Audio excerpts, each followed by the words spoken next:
La revista Men's Health creó un monstruo allá por 2008, fue hace 11 años cuando la publicación le propuso el reto saludable y le metió el gusanillo del entrenamiento diario.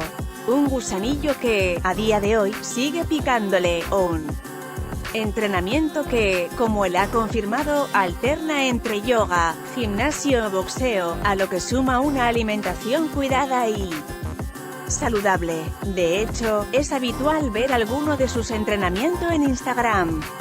Lo que no es habitual es que se venga tan arriba que rete a sus más de 950.000 seguidores. Pero lo ha hecho, y el reto no es fácil. Pablo Motos escribe en su post: voy a hacer unos abdominales. ¿Te atreves?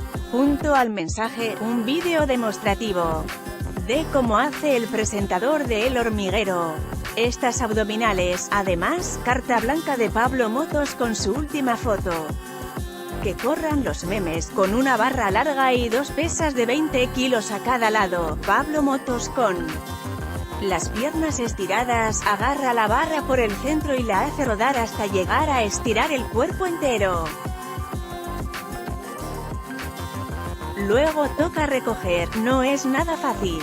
Para hacer estas abdominales hace falta mucha potencia en espalda y brazos, sobre todo si mantenemos la postura correcta.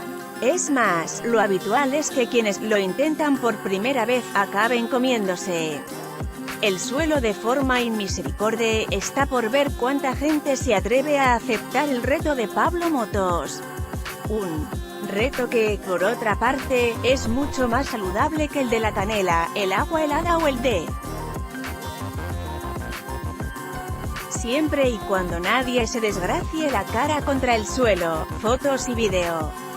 G3 e Instagram Lex Blocades.